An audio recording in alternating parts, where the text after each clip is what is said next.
Hello दोस्तों, मैं बबीता भास्कर। आज नया चैप्टर स्टार्ट करने जा रहे हैं जिसका नाम है दोस्तों संधि। तो हम इस वीडियो में आज संधि पढ़ने वाले हैं। तो चलिए शुरू करते हैं आज की वीडियो। तो आज की वीडियो में दोस्तों हम संधि प्रकरण पढ़ेंगे। तो देखते हैं संधि क्या होती है दोस्तों। तो संधि का अर्थ जो होता है दोस्तों, संधि का अर्थ होता है मिलाना या फिर जोड़ना। परिभाषा है इसकी, जब अत्यंत सन्निकट दो स्वर या दो व्यंजन परस्पर मिलकर परिवर्तन या विकार को प्राप्त होते हैं तो उसे दोस्तों संधि कहते हैं। जैसे हिम प्लस आलय। तो यहाँ पर जो इसको जोड़ेंगे दोस्तों, ये बनेगा हमारा हिमालय। इसी प्रक्रिया को दोस्तों संधि कहते हैं कि दो टुकड़ों को आपस में जोड़ना ही संधि कहलाता है दोस्तों। यहाँ पर देखते हैं, यहाँ हिम के माँ यानी कि यहाँ पर माँ का अंतिम माँ का उच्चारण जब हम करेंगे दोस्तों तो आ स्वर हमारा निकलता है। तो यहाँ पर माँ का अंतिम आ निकला तथा आलय के प्रथम आ। यहाँ पर आ और यहाँ पर आ दोनों मिला करके आ का मेल होकर जब दोनों मिलकर बना हमारा शब्द हिमालय संधि का रूप बना है। अब देखते हैं आगे, ये वर्णा नाम परस्परम विकृत मत संधानम संधि। इसका अर्थ है दोस्तों दो वर्णों में अति निकटता के कारण उनके मेल से जो विकार होता है उसे दोस्तों संधि कहते हैं। जैसे देखते हैं यहाँ पर हिम प्लस आलय। तो यहाँ पर हमारा जो माँ के पीछे दोस्तों माँ का उच्चारण करेंगे तो हमारा आ स्वर निकला। तो ये आ स्वर निकला और इसमें पहला अक्षर जो आ हुआ हमारा, तो यहाँ पर दोनों मिलकर यहाँ पर हमारा ये बड़ा आ बना दोस्तों। तो यहाँ पर मिलाने पर बड़ा आ निकला हमारा। अब देखते हैं यहाँ पर ही प्लस माँ प्लस आ प्लस लया। तो यहाँ पर माँ के बाद जब ये दोनों प्लस होंगे तो आ माँ का पूरा रूप होगा।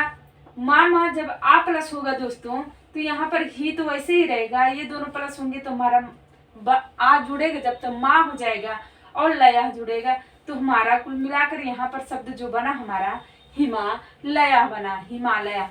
अब देखते हैं दोस्तों आगे, वही संधि क्या होती है दोस्तों, देखते हैं। किसी पूर्ववर्ती शब्द के अंतिम वर्ण के साथ परवर्ती शब्द का आदि वर्ण जब मिलता है तब वहाँ वही संधि कही जाती है दोस्तों। यही उदाहरण है इसका भी दोस्तों। आगे देखते हैं अंतः संधि क्या होती है। किसी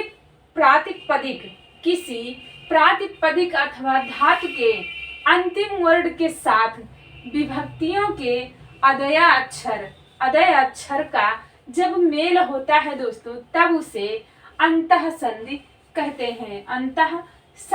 हैं दोस्तों। यही प्रक्रिया है दोस्तों और यही उदाहरण भी है, उसका भी अंतः संधि का भी सेम टू सेम था, इसलिए हमने नहीं लिखा, इसलिए यही उदाहरण है। समझाइए आप लोग, समझ ऐसे ही सेम टू सेम रहेगा। आगे देखते हैं प्रातिपदिक क्या है दोस्तों, इसको देखते हैं। तो धातु प्रत्यय और प्रत्यांत शब्दों के अतिरिक्त सभी सार्थक शब्दों को दोस्तों प्रातिपदिक कहते हैं। जैसे देखते हैं देव, राजा आदि। आगे है इसमें अर्थवद धातुर प्रत्यय प्रातिपदिकम। इसका प्रातिपदिक का दोस्तों यही सूत्र है। आगे देखते हैं अब हम जो संधि के प्रकार देखते हैं दोस्तों। तो व्याकरण शास्त्र की प्रक्रिया परंपरा के अनुसार संधि 5 प्रकार की मानी गई है दोस्तों, जिसे पंच संधि प्रकरणम नाम से वर्णित किया गया है, यानी कि 5 संधि हैं। पहला देखते हैं इसमें अच संधि, दूसरा है हमारा प्रकृत भाव संधि, तीसरा है हमारा हल यानी कि व्यंजन संधि, और चौथा है हमारा विसर्ग संधि, पांचवा है हमारा स्वादि संधि। पांचवा है स्वादि संधि। आगे देखते हैं दोस्तों, वो है अब परवर्ती व्याकरण परंपरा में प्रकृत भाव संधि को अच संधि में तथा स्वादि संधि को विसर्ग संधि में दोस्तों विसर्ग संधि में ही समाहित कर लिया गया है, जिससे संधि के 3 भेद माने गए हैं। पहला है अच स्वर संधि, दूसरा है हमारा हल व्यंजन संधि, तीसरा है हमारा विसर्ग संधि।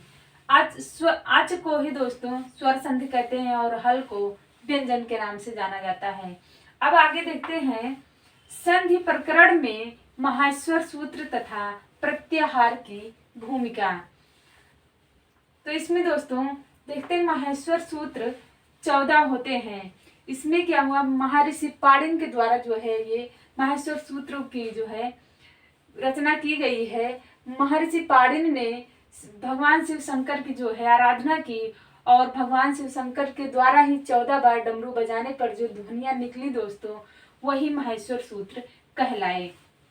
और ये इनकी संख्या जो है दोस्तों 14 है और प्रत्याहारों की संख्या जो है वो है 42 हमारा।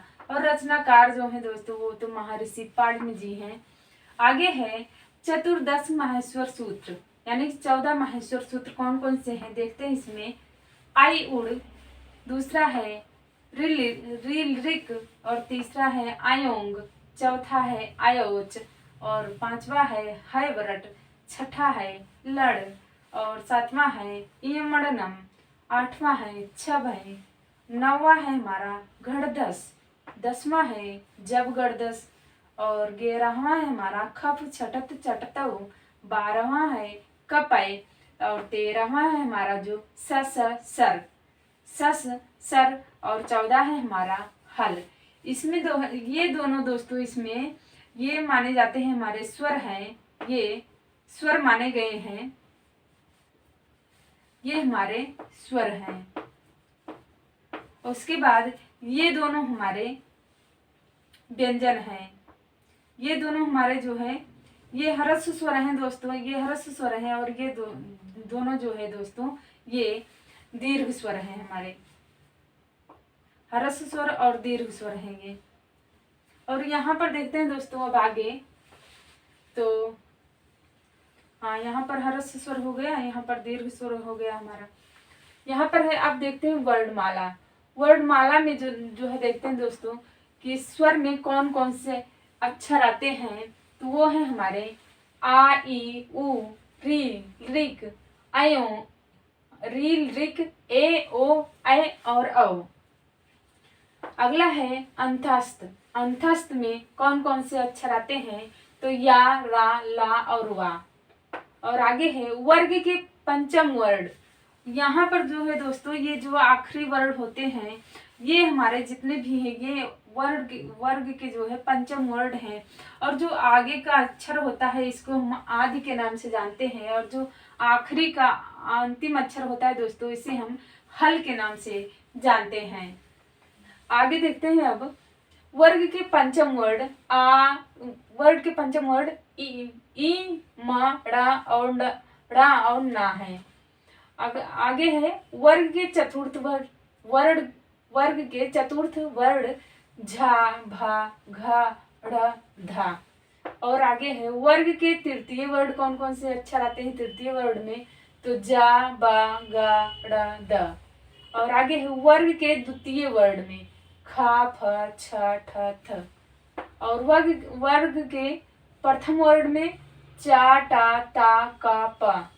और उस वर्ण में कौन कौन से अक्षर आते हैं दोस्तों, तो सा हा।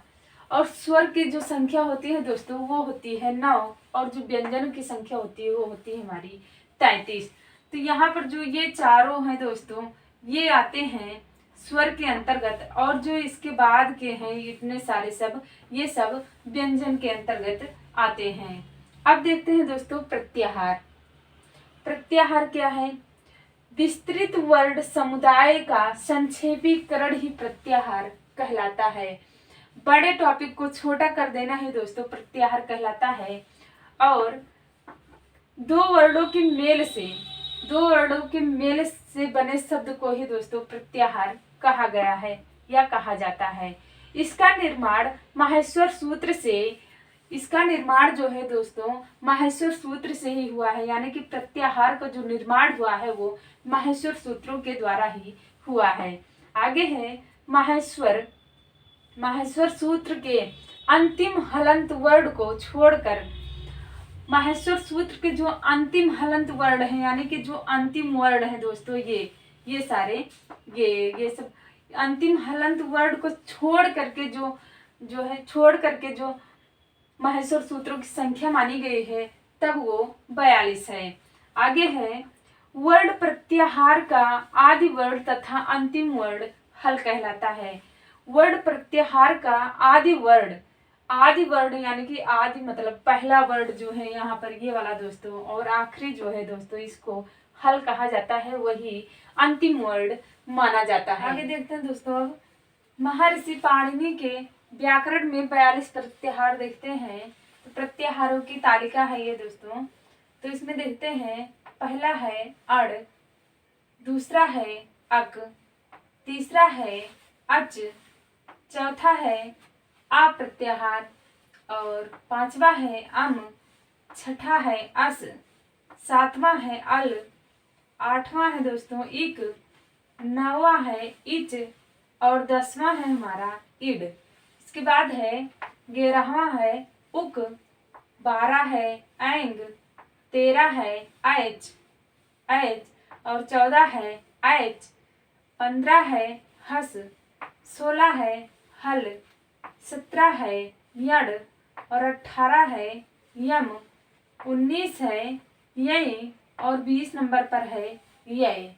इसके बाद है 21 नंबर पर यर, 22 पर है वस, 23 है बल, 24 नंबर पर है दोस्तों रा, उसके बाद है 25 रल, 26 है मैं, 27 है डंग डम, और 28 है झस, 29 है झस, उसके बाद 30 है झय, 31 है दोस्तों झर, 32 है झल, 33 है भस, 34 है जस, 35 नंबर पर है बस, और 36 नंबर पर है दोस्तों खय, 37 पर है खर, 38 पर है दोस्तों छद, 39 पर है चय, और 40 पर है जो चर। उसके बाद 41 नंबर पर है जो दोस्तों प्रत्याहार वो है सर, 42 पर है चल। तो ये 42 प्रत्याहार थे महर्षि पाणिनि के द्वारा। अब देखते हैं आगे दोस्तों विशेष बिंदु में देखते हैं तो परः सन्निकर्षः संहिता, इसके अंतर्गत वर्णों की अत्यंत समीपता को ही संधि कहते हैं दोस्तों। आगे है संधि का अपर पर्याय जो है दोस्तों वो है संहिता। आगे है वर्णानाम मेलन संधि, इसका अर्थ है दोस्तों वर्णों स्वर व्यंजन का परस्पर मेल संधि होता है। वर्णों में स्वर और व्यंजन का परस्पर जब मेल होता है दोस्तों तो वही संधि होती है हमारी। इसमें देखते हैं पूर्व पद का अंतिम स्वर वर्ण तथा पर पद के प्रथम पद से उत्पन्न विकार को संधि कहते हैं। यहाँ पर देखते हैं आगे इस सूत्र के माध्यम से, तो लोपगम देश वर्ण विकारः व संधि, इसमें देखते हैं तो 3 प्रकार बताए गए हैं। तो लोप का अर्थ है दोस्तों लुप्त होना, और दूसरा है आगम का है मित्रवत, और तीसरा है आदेश का है दोस्तों शत्रुवत। इसमें देखते हैं दोनों वर्णों के मिलन में वर्णों के मिलन में कोई आगम या आदेश या विकार होता है या किसी वर्ण का लोप हो जाता है, उसे संधि कहते हैं। आगे देखते हैं अब संधि की अनिवार्यता कहाँ पर है, संधि कहाँ अनिवार्य है दोस्तों, कहाँ जरूरी है। तो देखते हैं संहितैक पदे, संहितैक पदे नित्या धातु प्रसर्गयोः, नित्या समासे वाक्ये तुषाव्यूछामुपेक्षते। इसमें देखते हैं पहला एक पद में देखते हैं यदि वर्णों शब्दों के समूह में, यदि वर्णों या फिर शब्दों के समूह में संधि कार्य हो रहा है तो एक पूर्ण पद के साथ बोलना होगा। जैसे ने प्लस अनम दोस्तों तो होगा हमारा नयनम। यहाँ पर है गज प्लस इंद्रा तो यहाँ पर बनेगा गजेंद्रा। दूसरा है हमारा दोस्तों धातु उपसर्ग में देखते हैं इसको। तो यदि उपसर्ग धातु से पहले हो तथा संधि कार्य संभव है तो संधि अनिवार्य है। जैसे प्रति प्लस आगच्छति तो यहाँ पर बनेगा जो दोस्तों प्रत्यागच्छति बनेगा हमारा। अगला नंबर है दोस्तों हमारा समास में देखते हैं। तो समास में है समस्त पद में संधि कार्य हो रहा है। अगर समस्त पद में संधि कार्य हो रहा है तो वहां संधि अवश्य होगी। जैसे देखते हैं दोस्तों नीलम प्लस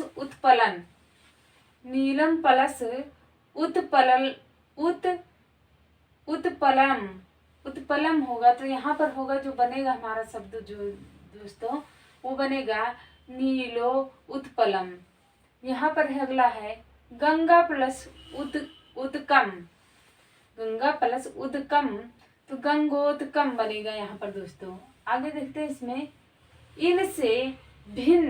इनसे भिन्न केवल वाक्य में यह कार्य वैकल्पिक हो जाता है।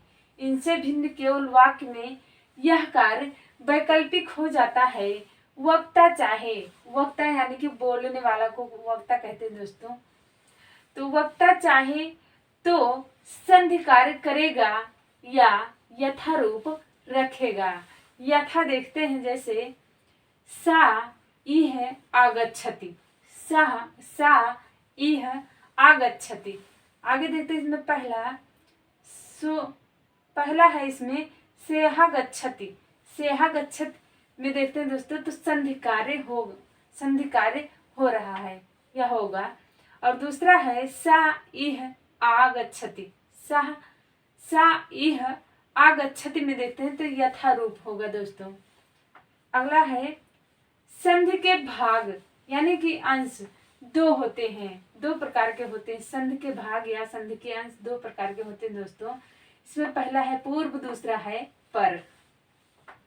संधि का विभाजन संधि विच्छेद कहलाता है दोस्तों। संधि का विभाजन ही संधि विच्छेद कहलाता है। और अगला है पूरा पद संधि या फिर संधि शब्द कहलाता है। पूरा पद संधि या फिर संधि शब्द कहलाता है। पूर्व व पर के वर्णों के मिलने पर जब कोई विकार ना हो तो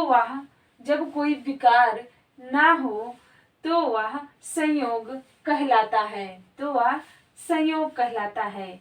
अब देखते हैं दोस्तों आगे निर्धारित संधियां में देखते हैं। पहला संधि है हमारा तो अच यानी कि स्वर संधि के अंतर्गत हम देखते हैं पहले। तो इसमें पहला है यड़ संधि। स्वर संधि के अंतर्गत पहला हम देखते हैं संधि यड़ संधि। यड़ संधि का जो सूत्र है दोस्तों वो है इको यड़चि सूत्र है। इसका सूत्र के अनुसार देखते हैं इसका अर्थ क्या है। तो इकह इकह अर्थात ई उ री री के बाद असमान स्वर आने पर क्रमशः या वा रा ला हो जाता है।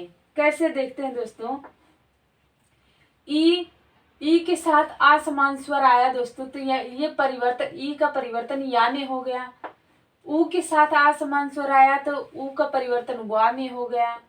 री के साथ अगर असमान स्वर आया दोस्तों तो री का परिवर्तन रा में। यहाँ पर दोस्तों री का असमान स्वर से अगर मेल होता है दोस्तों तो वो री का ला में परिवर्तन हो जाता है। अब आगे देखते हैं उदाहरण में देखते हैं तो इति प्लस आदि है दोस्तों, तो यहाँ पर होगा हमारा इत्यादि। सु है प्लस दोस्तों, तो यहाँ पर सु प्लस आगतम, तो यहाँ पर बनेगा हमारा स्वागतम। आगे है पितृ प्लस आज्ञा, तो बनेगा हमारा पित्राज्ञा। आगे है लृ प्लस आकार, तो बनेगा हमारा लकार। अगली संधि देखते हैं हम, वो है अयादि संधि। अयादि संधि का जो सूत्र है दोस्तों, यचो यावाह है। इस सूत्र के अनुसार देखते हैं परिवर्तन कैसे होता है। ए आए ओ आओ के बाद स्वर आने पर, ए आए ओ आओ के बाद स्वर आने पर क्रमशः परिवर्तन जो होता है दोस्तों, उसमें आए आओ आए आओ हो जाते हैं।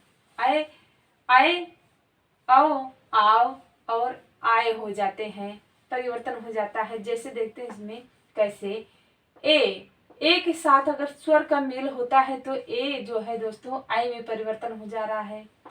आय है तो आय अगर स्वर के साथ मेल हो रहा है तो आय में परिवर्तित हो जा रहा है।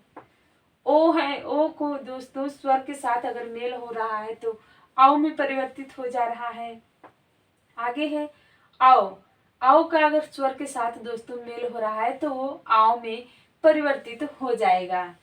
उदाहरण देखते हैं, जैसे ने प्लस अनम, तो यहाँ पर बनेगा नयनम। आगे है नय प्लस अकह, तो बनेगा नायक बनेगा दोस्तों। नय प्लस अकह तो नायका होगा या फिर नायक होगा। अगला है पा प्लस इत्र, तो बनेगा पवित्र। देखते हैं दोस्तों अगली संधि हमारी गुण संधि का जो सूत्र है दोस्तों वो है आद गुणः सूत्र है। उसके अनुसार देखते हैं परिवर्तन इसमें, तो आ के बाद ई उ री और लिरी आवे तो क्रमशः कैसे परिवर्तन होता है दोस्तों देखते हैं। तो आ या आ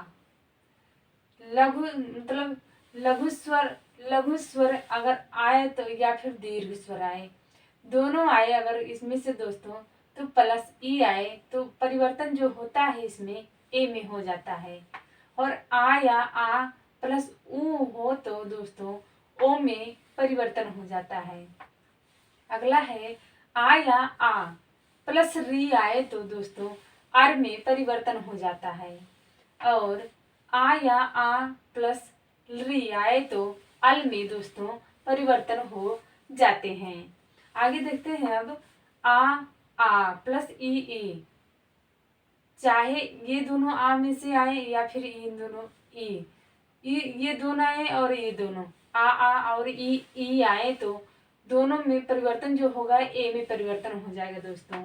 आगे है आ या फिर ऊ आए तो दोनों को अगर हम दोनों को अगर हम प्लस करते हैं आ का ऊ से या फिर आ का ऊ से, इन दोनों को अगर हम प्लस करेंगे आपस में दोस्तों तो ओ में परिवर्तन हो जाता है। आगे है आ और प्लस री, आ प्लस री में अगर हम परिवर्तन करते हैं यानी कि प्लस करते हैं दोस्तों तो हमें जो प्राप्त होता है वो अर प्राप्त होता है, यानी कि परिवर्तन अर में हो जाता है। आगे है आ प्लस री आए तो दोस्तों तो यहाँ पर अल में परिवर्तन हो जाता है, अल हो जाता है। आ और ला आए तो अल हो जाता है, आ प्लस री आए तो अर हो जाता है। आ प्लस ऊ आए हो तो दोस्तों ओ हो जाता है और आ प्लस ई हो तो ए हो जाता है। अब आगे देखते हैं उदाहरण, नर प्लस इंद्र, नर प्लस इंद्र दोस्तों तो नरेंद्र होगा हमारा। यहाँ पर है महा प्लस उत्सवा तो होगा हमारा महोत्सवा। आगे है महा प्लस ऋषि तो बनेगा हमारा महर्षि।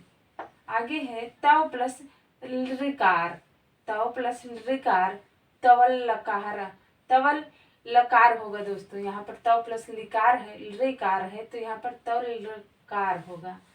आगे है दोस्तों अगली संधि वृद्धि संधि। वृद्धि संधि का जो सूत्र है दोस्तों वो है वृद्धि रेची। इसके अनुसार देखते हैं परिवर्तन इसमें। आ या आ के बाद, आ या आ के बाद ए आए ओ औ हो तो ए औ हो जाते हैं, ए औ हो जाते हैं। जैसे देखते हैं आ प्लस ए, आ प्लस ए है तो दोस्तों आय हो जाएगा, आय में परिवर्तन हो जाएगा। आ प्लस आय है तो आय में ही परिवर्तन हो जाएगा। यहाँ पर आ प्लस आओ है तो दोस्तों औ में परिवर्तन हो जाएगा। आ प्लस औ है तो दोस्तों औ हो जाएगा। और आगे है आ प्लस औ है तो परिवर्तन हो जाएगा, औ हो जाएगा, परिवर्तित होकर हमारा औ होगा। अब आगे देखते हैं उदाहरण। कृष्ण, कृष्ण प्लस एव तो बनेगा हमारा कृष्णेव। यथा प्लस एव तो यथेव होगा दोस्तों। आगे है देव प्लस ऐश्वर्यम तो देवैश्वर्यम होगा दोस्तों। आगे है जल प्लस ओघ तो जलौघ होगा दोस्तों, विसर्ग लग जाएगा। आगे है महा प्लस औषधि तो महौषधि होगा दोस्तों। अब देखते हैं अगली संधि जो है हमारी वो है दीर्घ संधि। दीर्घ संधि का जो सूत्र है दोस्तों वो है अकः सवर्णे दीर्घ। इसके अनुसार देखते हैं इसमें परिवर्तन। तो हर्ष या दीर्घ आ ई उ री के बाद हर्ष या दीर्घ आ ई उ री आने पर दीर्घ हो जाते हैं। जैसे देखते हैं यहाँ पर आ प्लस आ होगा दोस्तों तो यहाँ पर आ हो जाएगा। आ प्लस ये वाला आ लघु है या फिर ये लघु है और ये दीर्घ दोस्तों आएगा तो यहाँ पर आ में ही परिवर्तन होगा। आ प्लस और दीर्घ वाला आ और लघु वाला आ आएगा दोस्तों प्लस होने पर तब भी आ में ही परिवर्तन होगा। और आ प्लस दीर्घ और दीर्घ दोनों मिलकर भी दोस्तों आ ही बनेगा हमारा। तो यहाँ पर आ बन रहा है आ और ये वाला आ ही परिवर्तन हो रहा है और दीर्घ और ह्रस्व दोस्तों आ में ही परिवर्तन हो रहा है और दीर्घ आ दोनों मिलकर आ में ही परिवर्तित हो रहा है। आगे देखते हैं ई प्लस ई दोस्तों तो बड़ी में ही परिवर्तन होगा। बड़ी प्लस छोटी बराबर हमारा ई में ही परिवर्तित होगा। ई प्लस ई होगा ई प्लस बड़ी बराबर बड़ी में ही परिवर्तन होगा। बड़ी प्लस बड़ी मिलाएंगे दोस्तों तो परिवर्तित होगा तो बड़ी ही बनेगा हमारा। आगे है ऊ प्लस ऊ मिलाकर ऊ ही मिलेगा हमें। बड़ा ऊ प्लस ऊ मिलाकर इसमें ऊ ही बनने वाला है हमारा। और ऊ प्लस ऊ मिलाकर यहाँ पर भी ऊ बनेगा और ऊ प्लस ऊ बना मिलाकर ऊ ही बनेगा। यहाँ पर देखते हैं री प्लस री बराबर री ही मिलेगा हमें या फिर री प्लस री मिलाकर जो परिवर्तन होगा वो हमें री ही मिलेगा।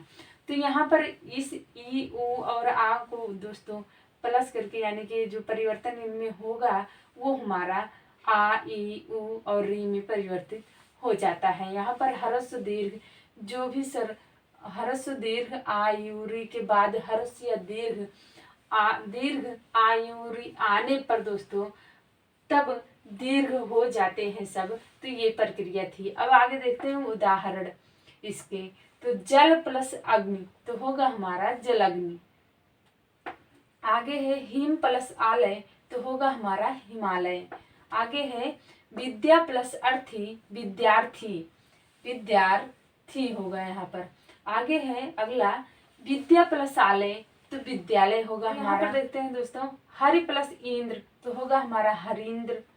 नदी प्लस ईव तो नदियु होगा हमारा दोस्तों। आगे है श्री प्लस ईश तो श्री ही होगा हमारा, विसर्ग लग जाएगा। रवि प्लस ईश तो रवीश हो जाएगा दोस्तों। भानु प्लस उदय तो भानुदय हो जाएगा। वधु प्लस उत्सव वधु उत्सव हो जाएगा। लघु प्लस उर्मी तो लघुर्मी हो जाएगा दोस्तों। आगे देखते हैं दोस्तों, आगे है वधु प्लस उड़ तो यहाँ पर होगा वधूड़ा। आगे है पितृ पितृ प्लस ऋण तो यहाँ पर बनेगा पित्रड़म। अब अगली संधि जो देखते हैं हम दोस्तों वो है हमारी पररूप संधि। पररूप संधि का जो सूत्र है दोस्तों एंग पररूपम हो, एंग पररूपम है। इसके अंतर्गत देखते हैं परिवर्तन जो होता है अकारांत उपसर्ग के बाद, अकारांत उपसर्ग के बाद ए या ओ से प्रारंभ धातु होने पर रूप हो जाता है। अकारांत में देखते हैं जैसे उपसर्ग प्लस ए तो यहाँ पर पूर्व रूप संधि है। यहाँ पर आगे है उपसर्ग प्लस ओ तो यहाँ पर भी पूर्व रूप है। उदाहरण देखते हैं प्रा प्लस एजते तो यहाँ पर बनेगा जो हमारा प्रजेते प्रजेते। अगला है उप प्लस औसति तो उपोसति होगा दोस्तों यहाँ पर। अब देखते हैं आगे पूर्व रूप संधि। पूर्व रूप संधि का जो सूत्र है दोस्तों वो है एंग पदांत अवदति, एंग पदांत अवदति। इसमें देखते हैं किस प्रकार परिवर्तन होता है। पदांत में ए या ओ हो तो और उसके बाद ह्रस्व आकार हो तो ह्रस्व आकार ए ओ में मिल जाता है, ह्रस्व आकार ए ओ में मिल जाता है। जैसे देखते हैं इसमें आकार के स्थान पर अवग्रह आ चिन्ह हो जाता है। अवग्रह आकार के स्थान पर दोस्तों अवग्रह आ चिन्ह हो जाता है। इसमें ये जो यस की तरह बना है दोस्तों इसको अवग्रह आ कहते हैं, इसको अवग्रह आ कहते हैं, अवग्रह कहते हैं। तो इसमें देखते हैं कैसे इसमें ये लगता है। तो ए प्लस आ है, अगर इसको प्लस करेंगे तो हमें ए में परिवर्तन हो रहा है, ए के साथ में ये अवग्रह भी लग जाता है। आगे है ओ प्लस आ है तो इसमें ओ है तो ओ के साथ में जो है अवग्रह ये चिन्ह लगा दिया जाता है या लग जाता है। उदाहरण देखते हैं ग्रामे प्लस आपी तो होगा जो हमारा ग्रामे आपी होगा। यहाँ पर भी ये आपी के रूप में दोस्तों चिन्ह आ जाता है। आगे है बिसुडो प्लस आओ तो यहाँ पर होगा हमारा बिसुडो आओ। यहाँ पर भी दोस्तों आओ के रूप में ये चिन्ह लिख दिया जाता है, इसमें लग जाता है। तो दोस्तों आज की वीडियो हमारी यहीं पर समाप्त हुई और इसके बाद हम संधि पढ़ने के बाद जो है संस्कृत हमारा जब खत्म हो जाएगा दोस्तों उसके बाद हम साइंस पढ़ेंगे और जल्द से जल्द हम आप लोगों का जो है कोर्स पूरा कंप्लीट करवाने की कोशिश कर रहे हैं और जल्द से जल्द कंप्लीट हो जाएगा। उसके बाद हम प्रैक्टिस सेट क्वेश्चन करेंगे सभी सब्जेक्ट का। तो दोस्तों आज के लिए आप लोगों का बहुत बहुत धन्यवाद।